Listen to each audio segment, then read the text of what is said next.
Second base has been a black hole for the Seattle Mariners for years now, and Adam Jude over on the Seattle Times talked about a few different options for the Mariners to fill that hole at second base. So Joe and I are going to break it into three parts: the in-house options, the free agent additions, and the possibility of making a trade for the Seattle Mariners to fill one of the worst positions on the field for them. Thank you guys so much for watching episode 140 of the Hit It Here podcast, part of the Bleav Network, available on all your favorite podcasting platforms. Be sure to give us a 5-star review and like and subscribe to this YouTube channel. And this, Joe, is the Mariners Fan 44 episode of the podcast, conveniently with a Julio Rodriguez profile picture. Bit on the nose. I like it. I think that's a good name. Joe, how are you?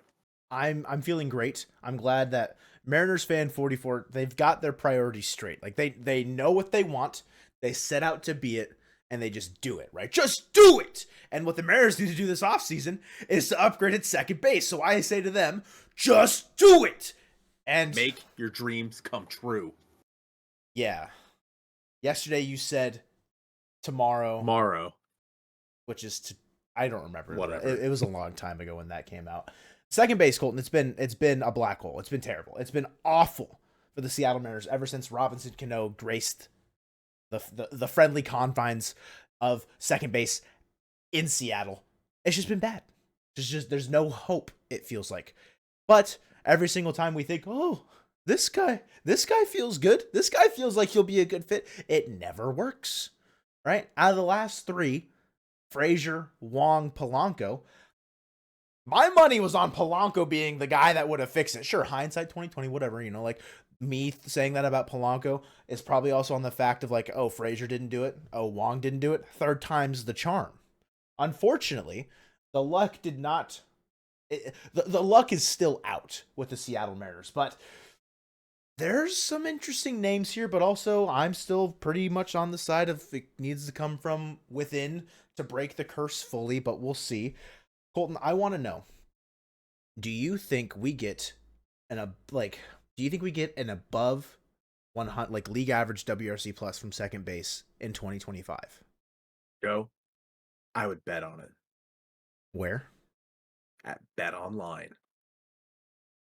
Thank you to BetOnline for being a sponsor for the Hit It Here podcast. BetOnline is the world's most trusted betting platform and your number one source for online betting. From the earliest odds to in-game live betting, BetOnline provides you with all the action and the ability to watch the games as they happen. With the largest selection of odds on everything from football, NBA, NHL, and since the MLB regular season and postseason is over, free agency bets on who's going to play where will be available soon on BetOnline. Make sure you guys head to BetOnline today to get in on the action with America's most trusted site for online wagering. BetOnline. The game starts here. Jude kindly, I say kindly, but it is just kind of like a twisting the knife moment, lays out beyond the in-house options. I just want to say the stats for the Mariners at second base since the 2019 season. Shed Long, baby. Woo! That's a name. 2019 Shed Long. You still looking for that 101 Yeah, Inception?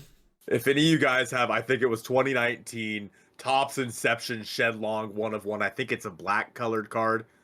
Let me know. I'm looking. I have every other color of the rainbow except for that one. So let me know. If this is the time where you actually find it, that would be incredible. But after all these years. Mariners second basemen have the second worst OPS at 633 among the 30 MLB teams. Only the White Sox have a lower OPS of 626, only by by 7 points. It's not even like that big of a gap, right?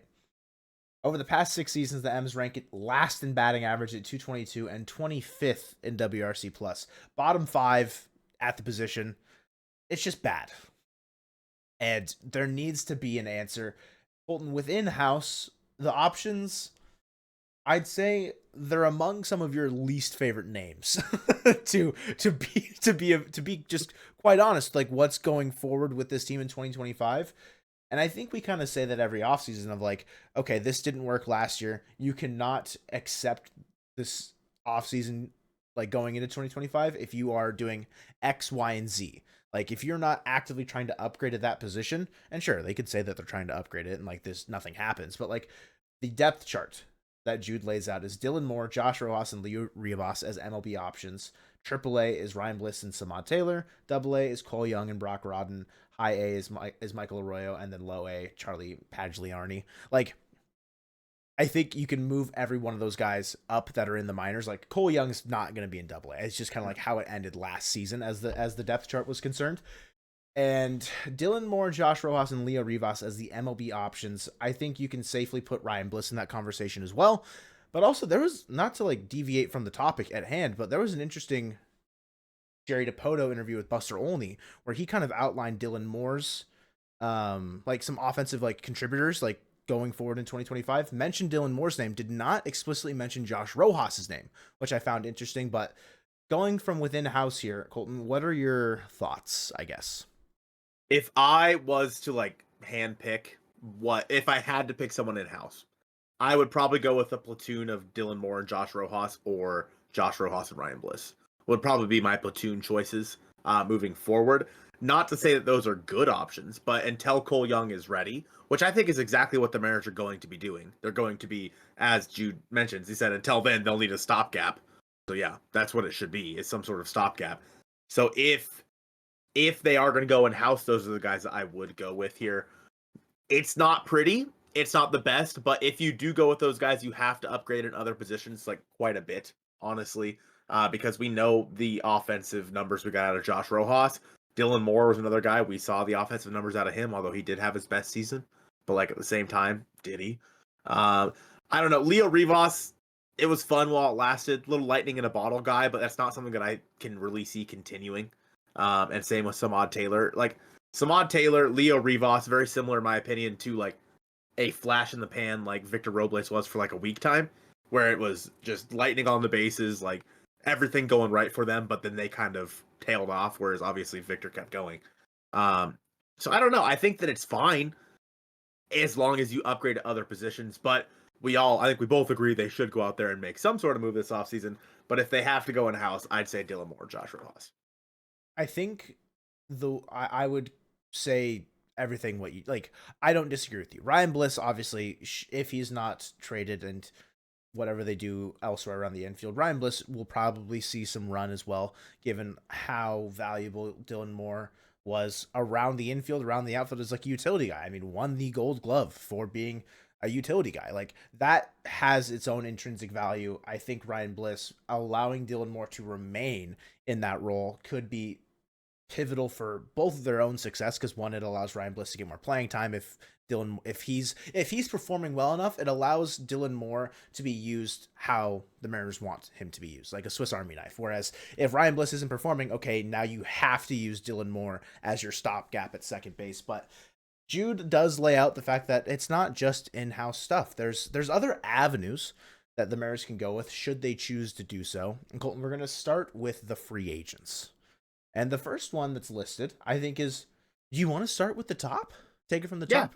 Yeah, let's start with the top. Because I think it's the one that you, I think, like the most out of all the four guys here. It is Ha-seong Kim, 29-year-old, previously with the San Diego Padres, declined the mutual option, will not be fully healthy for this 2025 season. But I think that could be something the Mariners can, I guess, uses leverage if he does, for whatever reason, want to sign with Seattle. If he feels like it's a park that can play to his strengths as a batter. I don't necessarily agree with that, but if he himself thinks that, then that's great. I think a 1 to 2 year deal, maybe you give him an option in the second year, he opts out of it, you go sign somewhere else, that's fine. If you use Ryan Bliss to start the year, and then you have Ha-seong Kim come back and say, like, what, mid-May, June, and you have him for 4 months, I think that's a fine upgrade at second base. It's just hard to tell with how healthy he's going to be. And also, he did have a bit of a down year compared to his previous year with San Diego, but we know what he's able to do defensively. We know what he's able to do on the base paths. That has its own value, and like just in general. But Ha-seong Kim, it's definitely the most lucrative out of the four free agent targets listed.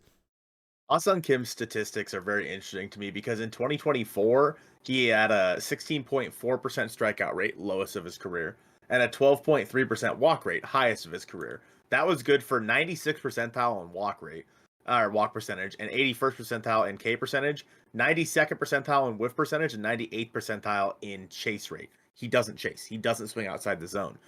He doesn't strike out a lot, which is obviously something the Mariners need. His hard hit percentage was also at the highest of his career at 35.6%, which is interesting because obviously he did not get the same results this year. But on the year, he was worth 2.6 WAR or B WAR in 121 games at 233, 330, 370 with a 96 OPS plus. He's so hard to look at because you look at his 2024 Savant page, he didn't hit the ball hard at all. His barrel percentage is 18th percentile. You look at his 2023 page, and it's even worse, which is so strange to me. His hard hit percentage is in the 3rd percentile. His barrel percentage is in the 11th percentile. Average exit velocity 7th.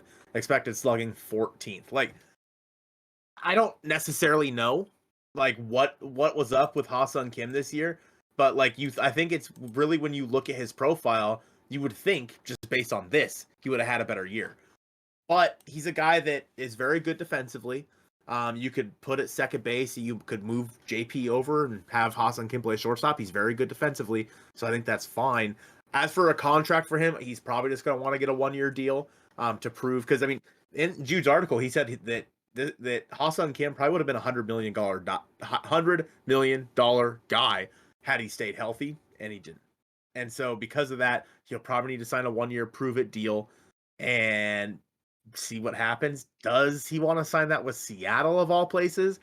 I would say no. No, I don't think anybody would ever come to Seattle on a prove it deal unless they have literally no other option. Yeah. But yeah, I don't know. I mean, if they can make it work, great. I'm all in. But I just don't foresee that happening because of the year he had last year. One thing I want to point out before we move on is looking at Ha-seong Kim's Fangraphs page, where it shows BABIP, which I don't think reference. I think it has it. It's just not as like part of like one of the main columns. We'll just look at the last 3 years. 2022, where he put up a 105 WRC plus, at a 290 BABIP. 110 WRC plus in 2023, a 306 BABIP. We see that drop to 261 in 2024, which causes, I mean, he had a 101 WRC plus, so there's a little bit of a discrepancy there. Like, he is a league average bat by WRC plus, but not by OPS plus, but it's small. So like, he's basically like a league average bat with plus defense.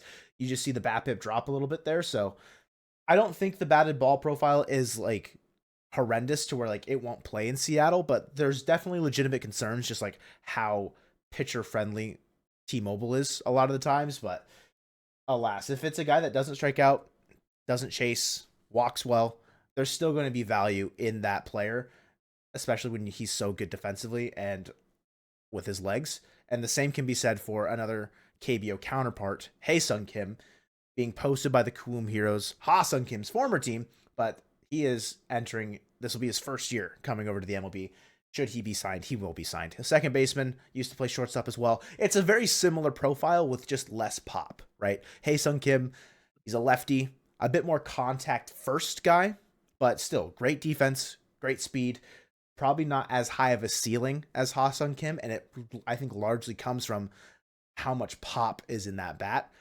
Ha-seong Kim's going to come over and hit like 3 or 4 home runs, I think, unless he goes to the Yankees where he just has that super short porch. But a lefty loopy swing can play in Seattle. Like, it's happened.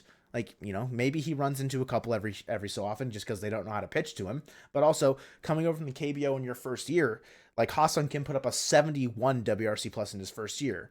Like, it just wasn't like a very good adjustment period for him. Ha-seong Kim could be in that same boat, but Jude lays out that this is an option for the Mariners. And I mean, the yapper John Morosi said the same exact thing.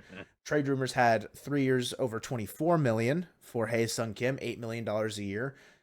I think that's also a reasonable asking price for a guy like this. But a conversation we just had with Colby of Locked On Mariners is like, how much, if a team decides they just absolutely love this guy, they could drive the price up astronomically like the Giants did with Jung-Hoo Lee just last offseason.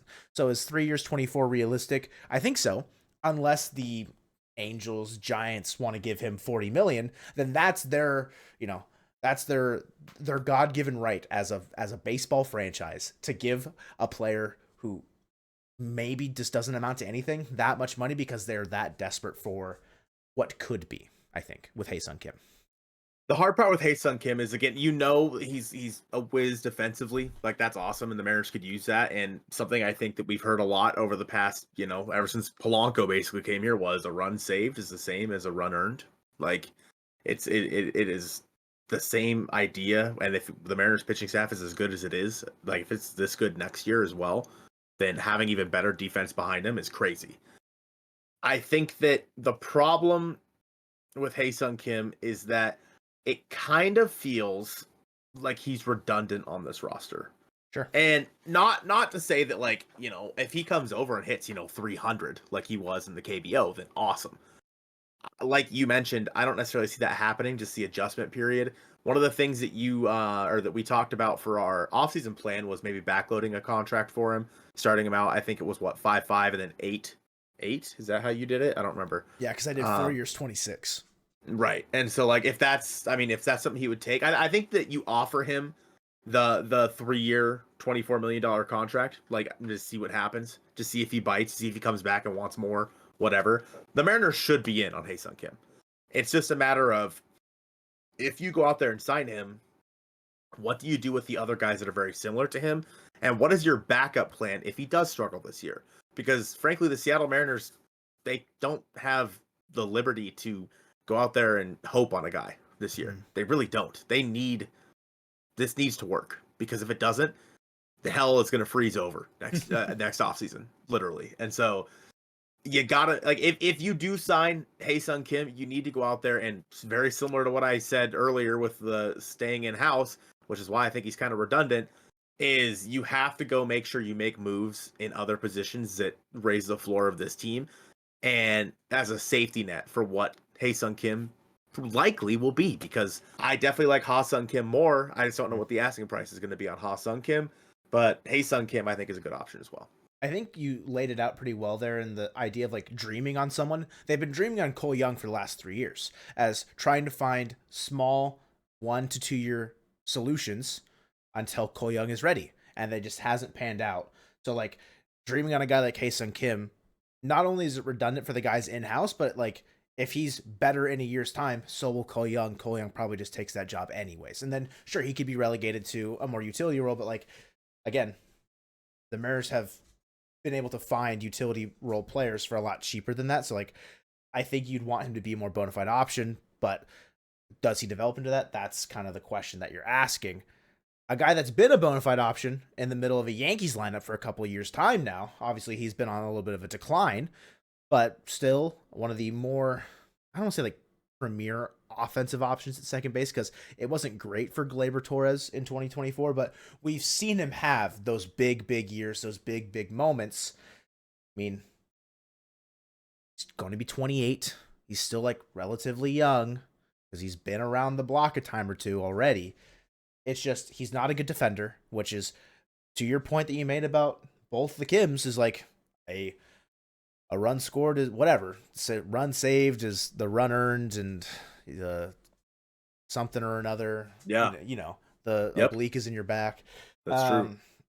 It's just, you don't want another poor defensive option at second base after we watched Jorge Polanco struggle defensively for 100 plus games in 2024. It was ugly. Frankly, it was ugly. And unless he's going to have, like, a WRC plus of, like, 120 and above, I don't want to sit there and watch poor defense night in and night out, unless he's legitimately hitting 30 bombs and hitting 270. Like, he needs to be a legit weapon in the middle of that lineup, and Gleyber Torres has not been that for, 2.5 years? It's Yankee Stadium is 318 to left field. Like, he is flying out 9 times out of 10 in Seattle. Mm-hmm. Like, I don't know. His bat speed was in the 23rd percentile this year. It was bad. Like, his hard hit percentage, 23rd percentile. The only thing that he really has on his savant page that was red was his chase rate was in the 92nd percentile, and his launch angle sweet spot was in the 84th percentile, which, cool, don't care.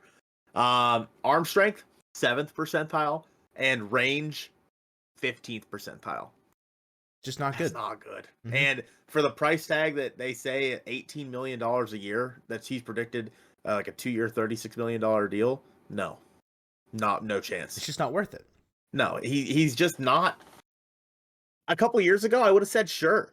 But you look at Gleyber Torres' year in 2024, 257, 330, 378 with a 101 OPS plus, 15 home runs, 63 RBI. Sure.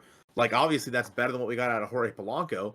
But do those numbers translate to Seattle? Probably not. And are they worth And 18 million? No. right. If you wanted Gleyber Torres, you just pick up Polanco's option at that point. I would much rather have Polanco next year than Gleyber Torres, and that's scary to me.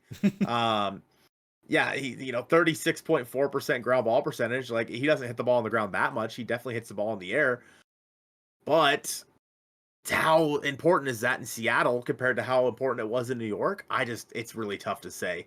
He's a guy that I think does make a lot of sense for the Mariners simply because he has had some good years, albeit his best year was in the juice ball year in 2019, where he had 38 home runs. I think you're lucky if he was to come to Seattle. I think you'd be lucky if he hits 17. Yeah. Like that'd be like a ceiling of like power output for him. Just Yeah. given like how you're saying, I mean, I wish if we had the ability to go back and install bat speed tracking a couple years ago, how much it's declined. Like I would be curious to see that, but then that could also spell a big story about Jorge Polanco as well. It'd just be kind of like an interesting tell of like what's really going on with certain players and like their profiles. But the last free agent guy here, I don't really have any thoughts about Gleyber other than what I laid out. But this last one, it's most certainly a name, most certainly a buy low reclamation project, as Jude lays out. Yoan Moncada, from the White Sox, had his $25 million option declined. I wonder why. Hasn't been healthy. He's had 2 great years. He really has. Like, at his best, I'd say, yeah, that's a guy that I would like on the Seattle Mariners. I would say the same thing about Gleyber Torres. At his best, yeah, that's solid. It's just the likelihood of you getting that guy out of Yoan Moncada in 2025, I would be surprised if the Mariners signed him and it worked out. Truthfully, it's going to be a guy that you sign and you just kind of hope that he pans out. And if he does, awesome. You struck gold with another Victor Robles type player. It's a former top prospect, needs a change of scenery. Maybe something, whatever worked with Victor can work with Moncada. But like, I think they're, one, vastly different players. And two, I just think like Robles' body of work, I just would trust more as far as like something that can bounce back and be adjusted versus Moncada feels like a one-dimensional bat to me. A guy that, sure, has decent power output, switch hitter, doesn't really have big gaps in those splits either. But, I mean, he led the league in strikeouts in what, 2019?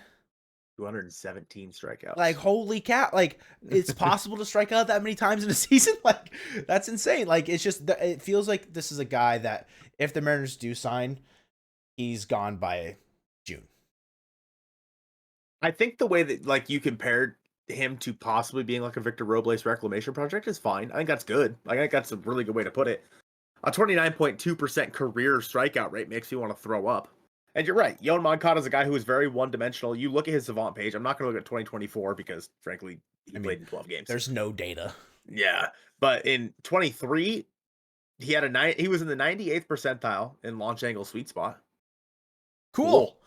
12th percentile in K percentage, 13th percentile in walk percentage, 19th percentile in whiff percentage. What you're saying is a lot of blue. Chase percentage. Yeah, a lot of blue. Dude sucks. Not great defensively either. A guy that you could put at second base or third base. I think that if you can sign him to a very low AAV deal, like I'm talking like under $2 million, you do it. And even better, if you can sign him to a minor league contract with an invite to Major League Spring Training, then do it. You absolutely do. Because there is still that inkling, that possibility that he could turn into what he was supposed to be. But it just hasn't happened at the Major League level, and that doesn't look like it's ever going to happen at the Major League level. But if you're able to get him for cheap, I say do it. But he is not the guy. He is not the answer at second base. If I had to liken him to a player that I think does sign a 1-year prove-it deal somewhere and then figures it out for the next couple of years, I could see him going on a Jerks and Profar type journey of like he signs a 1-year prove-it deal this offseason, just goes to Colorado and just hits well enough to people be like, oh, the skills are still there. How do we like unlock those more? I think that could be a nice path for Moncada for the rest of his career. It's just that's not going to happen in Seattle. Water bottle moment. It's just not going to happen in Seattle. I don't think. At least Mhm. I wouldn't anticipate it to. But if you can get him for cheaper, like you're saying, I don't think it's a bad idea. I mean, like realistically, like $2 million, like that's nothing. That should be nothing, especially if it's a 1 year thing. 1 year contract shouldn't count. Just don't add them to the payroll. They don't count. That's kind of how that works. Yeah. I wish that's how it Moving worked. moving on to the trades, Joe. One that we've talked about quite a bit here, that Jude mentions, the very first guy. I think a lot of people have mentioned him as well, is Alec Boehm. Obviously, third baseman for the Phillies, kind of maybe falling out of favor in Philadelphia. A guy who's had some interesting moments in that city. Yeah. And he's one that we've talked about a lot. I think that he makes sense. I don't know what the trade package is, but I think that he does make sense for the Seattle Mariners. In 2024, he hit 280, 332, 448 with a 117 OPS plus 15 homers, 97 RBI.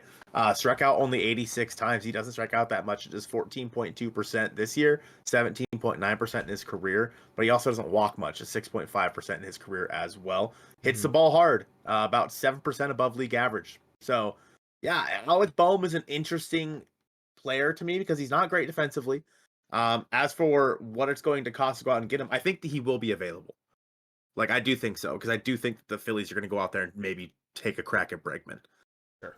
I just don't necessarily know if he's a guy that makes sense for the Mariners to add, because his bat doesn't seem like it would play well in Seattle. And Adam Jude said as much, his verdict. So he had verdicts on the trades. Yeah. A right-handed bat with middling power and a rising salary, not a good profile for the Mariners or T-Mobile Park. I agree with that, honestly. I just don't think that, like he said, a right-handed bat with not great power, it doesn't make sense, especially if you're putting him at third base. I think the one point of contention I will make is power doesn't always just come in the form of a home run. And I understand that like that's like the main barometer of like how to measure power is home runs, but dude had over 60 extra base hits last year in 2024. Had 44 doubles, 2 triples, 15 home runs. So 61 extra base hits.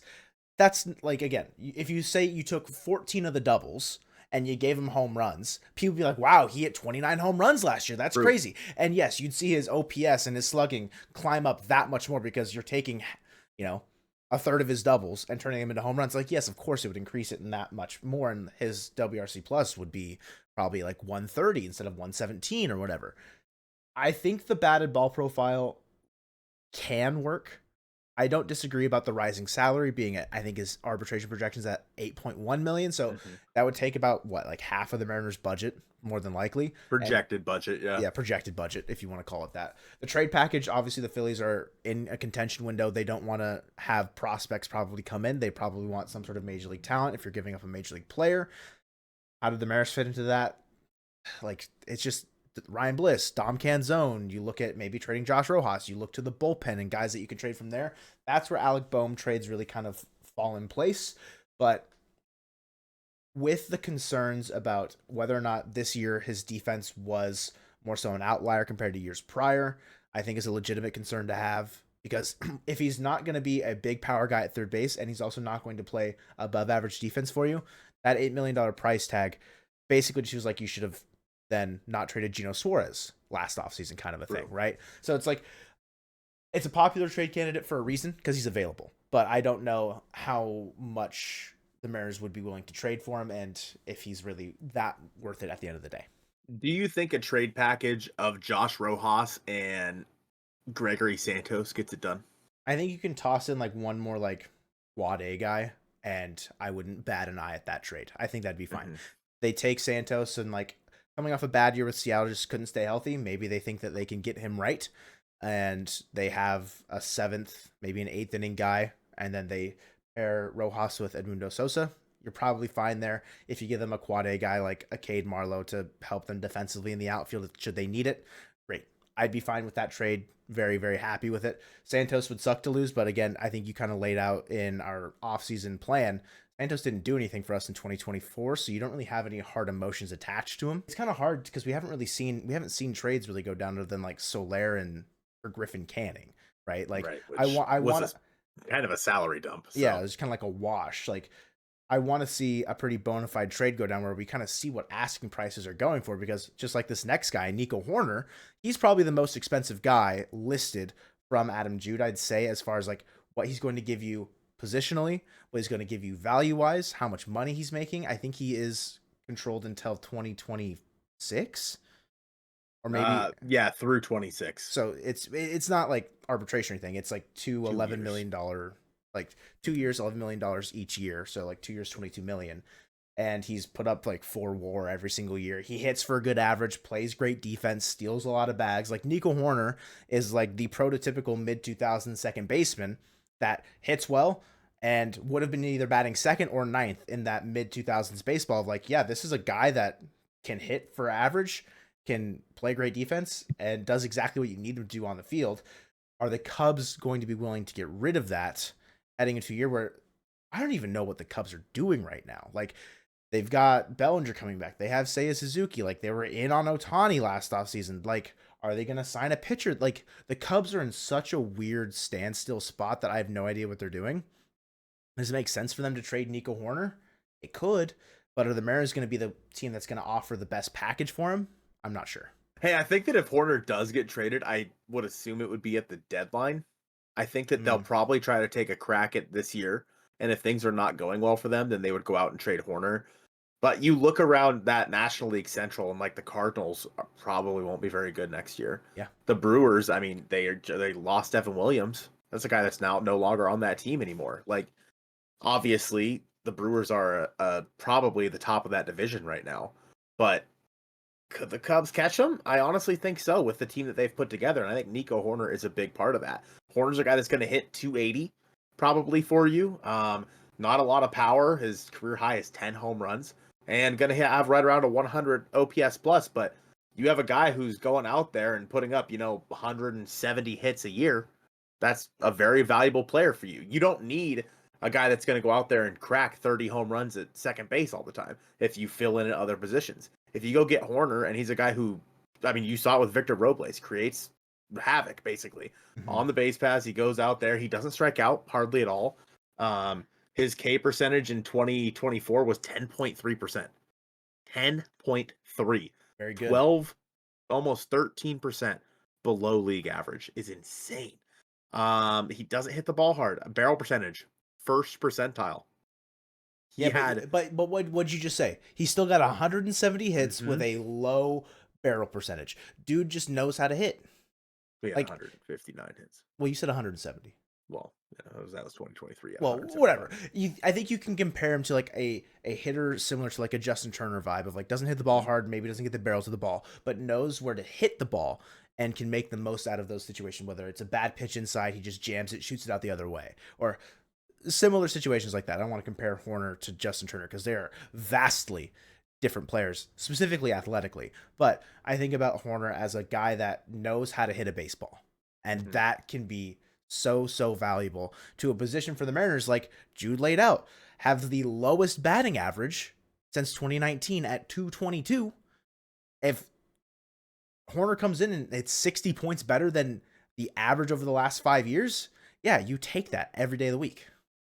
In terms of what a trade package would look like for Nico Hoerner, I honestly have no idea because, like you said, what the heck are the Cubs doing? Are they trying to cut payroll? I don't know because they just, Bellinger picked up his options. That was what, 27 million or something like that they now have to pay him. Like you said, Seiya's making quite a bit of money. Like Ian Happ's another guy that's making a decent amount of money. I don't know what the plan for the Cubs is. Are they trying to cut payroll? Because if they are, you could probably get away with trading them Ryan Bliss and, somebody like a pitcher or something like that of some kind that's making league minimum to go get Nico Hoerner if you're willing to take on that entire contract. Now, you're the Mariners. You probably aren't because you're John Stanton. You're not taking on that entire contract either. So I don't necessarily know how good the fit is just in terms of like a trade, but the player itself makes a ton of sense for the Mariners because they've tried to go with a guy who's been all around like Jorge Polanco, decent average, hits the ball out of the ballpark.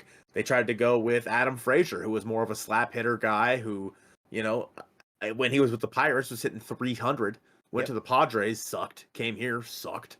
Like, I don't know. You go with Nico Hoerner, is it going to be much different? At this point, You just have to keep trying until something sticks. You're throwing the spaghetti noodles at the wall. I just don't know what the trade package would look like. It really does depend on what the Cubs do the rest of this offseason. Jude's verdict on him is a great option if the Mariners can afford him. I think that trade package of like Bliss with a pitching prospect that's like a Logan Evans, I think you have to frontline it with someone in the top 6, realistically. And it's not going to be Colt Emerson. I don't know if they would be interested in Harry Ford. I don't know if they'd want Cole Young, but like I don't think Cole Young is realistically like someone that you'd want to trade for 2 years of Nico Horner. I think you'd want someone that has a bit more control and a bit more of like a dynamic profile. So like, could you get away with like an Evans, a Ty Pete, a Ryan Bliss, and like one other like maybe just like again like the quad A outfielder that's not doing anything, like a Cade Marlowe? Sure. That for Nico Horner, I mean, it's similar to the Polanco trade. You're trading 4 for 1. Is that worth it on the Mariners' end? I think it could be. It's just, I think he is the most expensive trade option of this list. And someone that I'm surprised got this bad of a verdict. Same. I'm pretty surprised because, like, Horner, great option. Mariners can afford him. I think Brandon Lau is a very popular trade, just like a trade option for the Mariners, has been for a couple years now. And maybe 2 years, like 2 years ago, maybe even last year, would have gotten Jude's verdict of a great option. But too old, too expensive is Brandon Lau, according to Adam Jude. I don't disagree in the sentiment that it's a Polanco part 2, but I think it's a little bit more of a do I want to say it's safer than Polanco? Because like you looked at Polanco's track record, and it's not safer than Polanco. It's not. It's probably more risky. But like at this point, what else are you to also expect? Higher reward though. Like if it does work out, I think that Brandon Lau is the guy that fits way better than Polanco did if it does work out. Keep it going. I think that the problem with Brandon Lau is he gets hurt a lot. Mm-hmm. And he's played in over 110 games once in his 7-year career. And that was in 2021, where he hit 247, 340, 523 with 39 home runs at second base. Bopper. In 2024, he hit 21 home runs, 244, 311, 473 with a 121 OPS plus. He has a career 125 OPS plus. He's never been below 100 in his career. Like that sounds like Jorge Polanco. He does strike out quite a bit. He has a 27.4% career strikeout percentage, which is 5%-ish above league average, and a 10% walk percentage, which is about 1.5% above league average. You look at his spray chart, and his power is to the pole side, which fits T-Mobile Park really well. Yeah. Like that's a guy who you bring in. His swing is one that I think really meshes well with the right field fence in Seattle. The real problem is keeping him healthy, which has been the problem with Polanco the past couple of years as well. We obviously know about the knee issue at this point.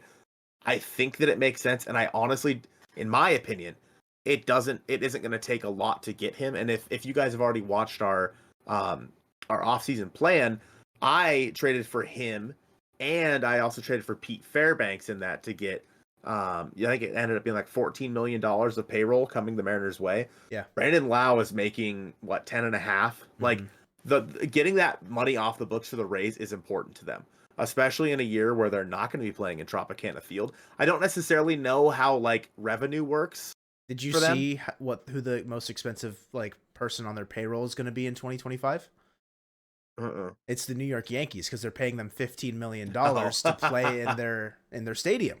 And but are the Yankees getting the gate revenue, or are the Rays getting gate revenue? I would assume ticket sales would go to the Rays, would be my guess, and like they're offsetting it by the Yankees like the facility being used by the Rays, they're offsetting it by paying $15 million in revenue that way. I like for like upkeep on the stadium, etc. Like I don't know fully how it works, but I think on that list it was the Yankees as the most expensive, and then Brandon Lau.